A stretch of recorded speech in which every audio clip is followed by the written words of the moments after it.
After you install everything, we're going to test the operation of the interface. You're going to press and hold in the top right corner of the screen for a few seconds and release, and the interface is going to be activated, like so.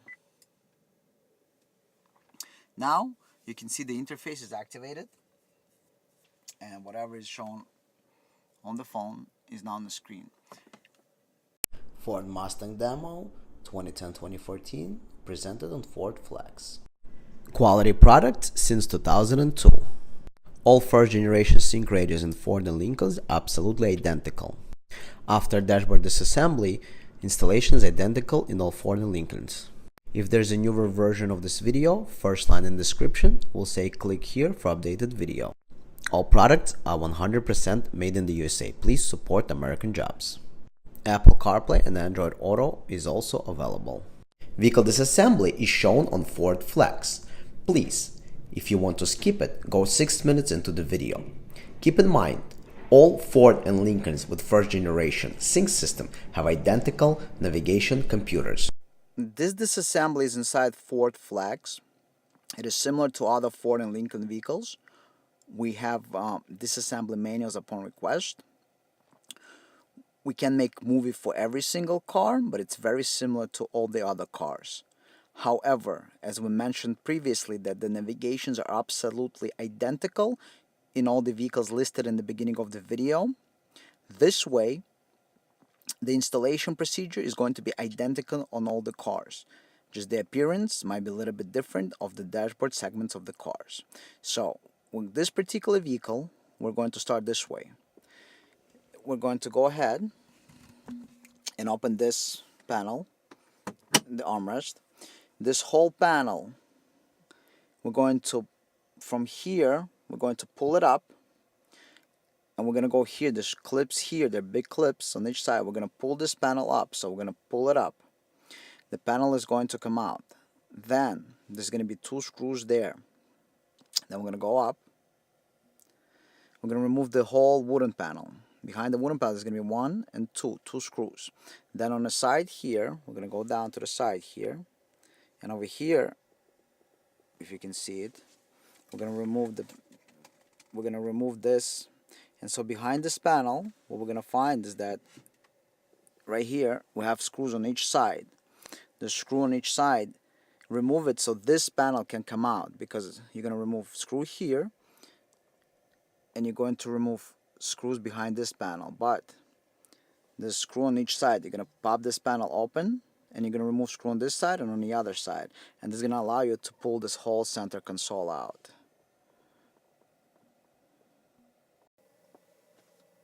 Okay, so first we're going to remove this panel.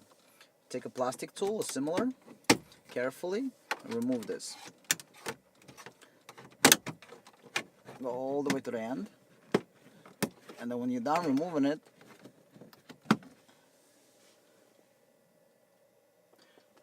you will find 2 screws that you have to remove for this panel. But there's 2 screws on the bottom as well.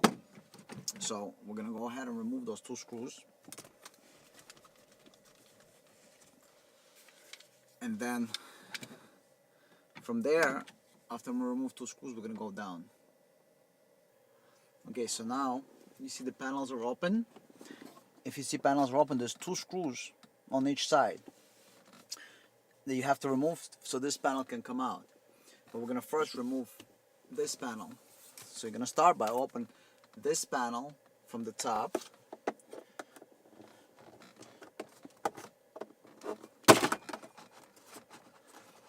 You pop the panel out, then you're going to have to switch the vehicle into gear. And then over here, there are 2 big, long type of clips, so you have to kind of pull on them, right? But be very careful not to break anything. But they're there and they're going to remove. You see? And the panel comes out. Now, disconnect this switch if you have, and then you can disconnect another one for the light. So disconnect those switches and pull the panel out. Now, you got 2 screws over here that you need to pull out. So this panel comes out, but don't forget there's screws on the side, on each side. Behind this panels right here, there's screws. So this whole panel comes out, so you're going to remove the screws as well. So now when all the screws are out, just go ahead and pull on this panel a little bit, right? Grab it from down here. You can pull it out. Then over here you have automatic climate control sensor, so don't break it. And then you can go ahead and pull the rest of the panel out. Just hold this panel kind of up. So pull the bottom out. Now we're gonna go up.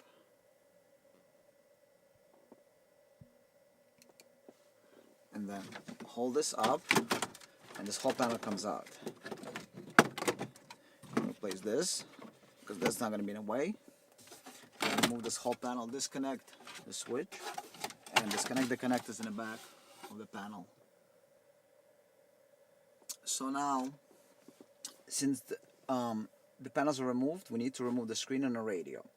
You got 4 screws, and then you got 2 screws here, and there's 2 more screws behind the screen. So we're gonna go ahead and remove all this stuff. After you unscrew everything, we're gonna go ahead and try to install. You have cables that were supplied with an interface. So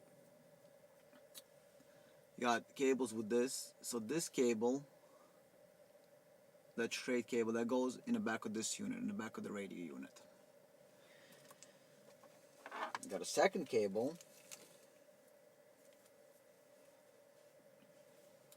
has a little angle like that. That cable goes in the back of the screen.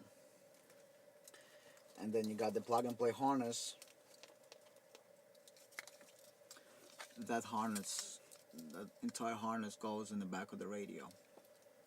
And then you just put it all together. It's pretty much like a little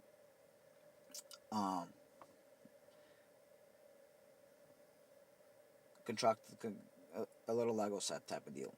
Snaps in place and you're done.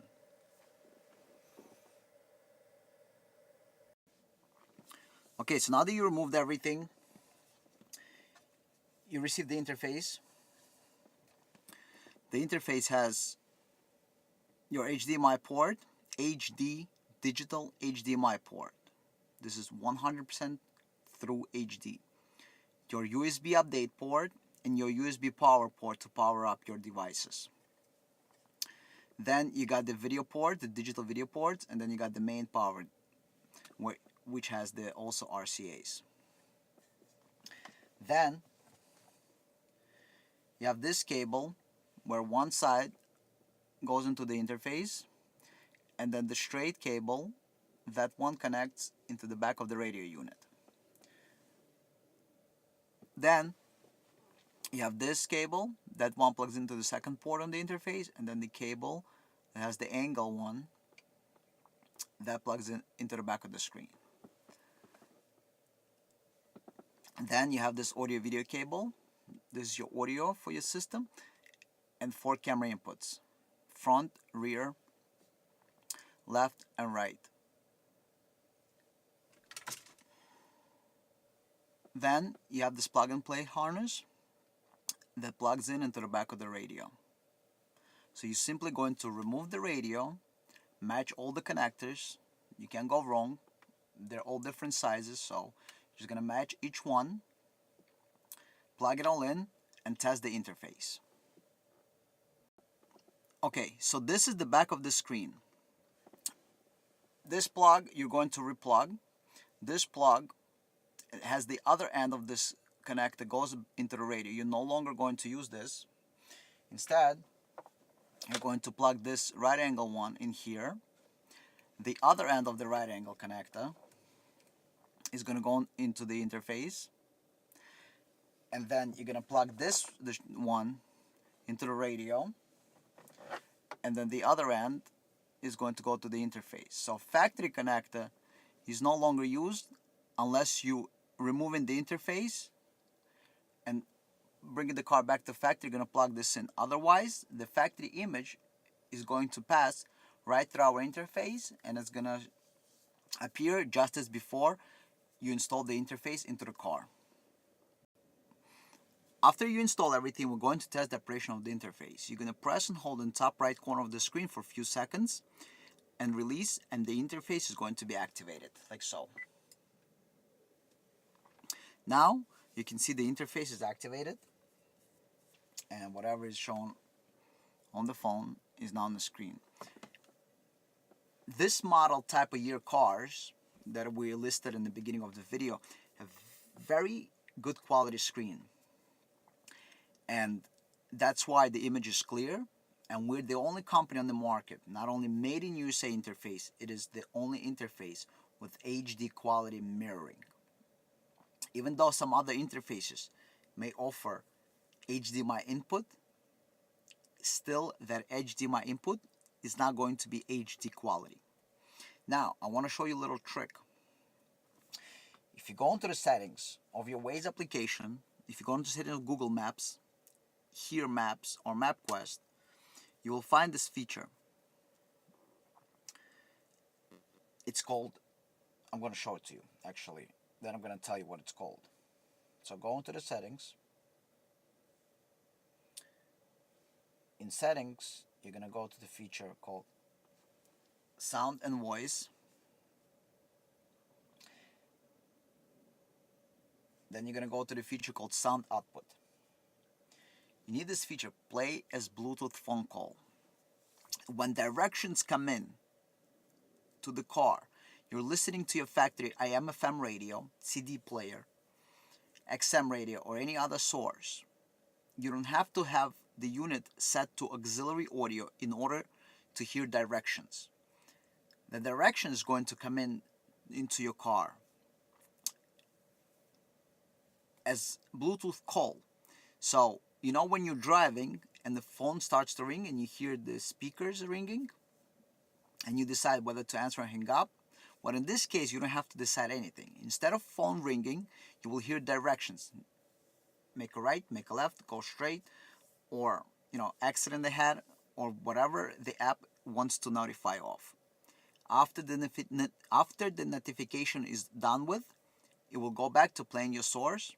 You don't have to do anything. You don't have to interact with the system in any way, shape, or form. It is all done without any interaction by the driver.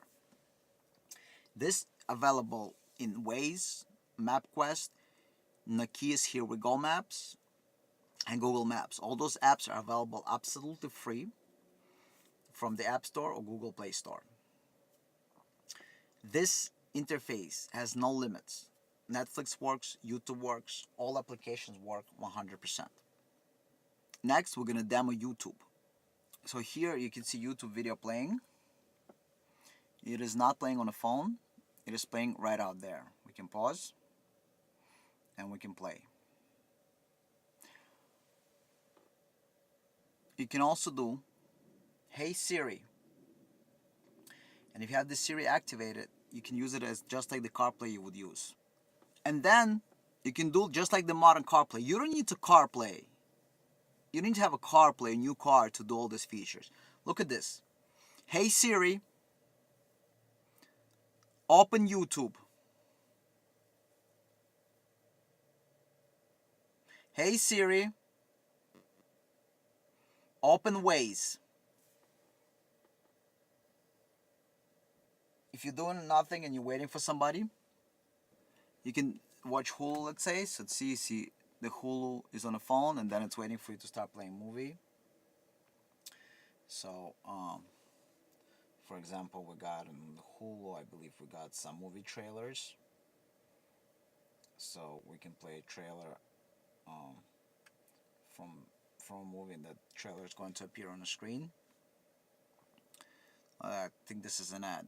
And any other app, you can do HBO, Amazon, Prime Video. There's no limit. There's no limit. Any app can be used. Now, we got the cameras. Rear camera. If you don't have the camera installed, the rear camera is going to appear. And you see how I have the logo on the bottom that says rear camera? This is where your rear camera is going to appear. If there's a factory rear camera, you put on reverse, the camera is going to appear. If you want the camera to appear through our interface, it will need to be simply rewired with an RCA. Now, you got front camera. Right there again, you got the image front camera, and you got it on top, so you know you're watching the front camera. So with a glance, you can see which camera is activated. Next one, left camera. Right there, you see left camera logo is on the left bottom corner, so you just glance and you know which camera is on the screen. Same thing with the right camera. right there, right camera. Again, you glance and you know the image is here, so you know it's the right camera on the screen. Now, whether you have reverse or factory camera, when you put the car in reverse, a rear camera is going to override everything. So in this case, we have a factory camera, right? You got the factory camera. When you put it in drive, right, you have the front camera automatically. So it doesn't matter whether you have aftermarket or original camera, the front camera you can install and it's going to be on the screen. Let's revert back to right camera. The front camera stays on the screen up until you reach the speed of 10 miles an hour. The left and right lane watch camera, and those are not parking cameras. For parking cameras, the cameras have to be facing down on the ground, and you can use maybe 360 surround view cameras and stuff like that. This interface is built specifically for lane watch cameras. You put the left signal on, left camera comes on. You put the right turn signal on, the right camera comes on. Now, you can activate the cameras two ways. Either they activate when you're standing and doing nothing, or when you're driving over 15 miles an hour. Now, what I'm going to do is I'm going to show you. Let's say I'm on phone mirroring, right? I go left camera, I go right camera, and the right camera comes on. Even if I'm on factory screen, same thing. Left camera, right camera, left camera, right camera, reverse, and then when you're going to drive up to 10 miles an hour, the front camera is going to stay on the screen.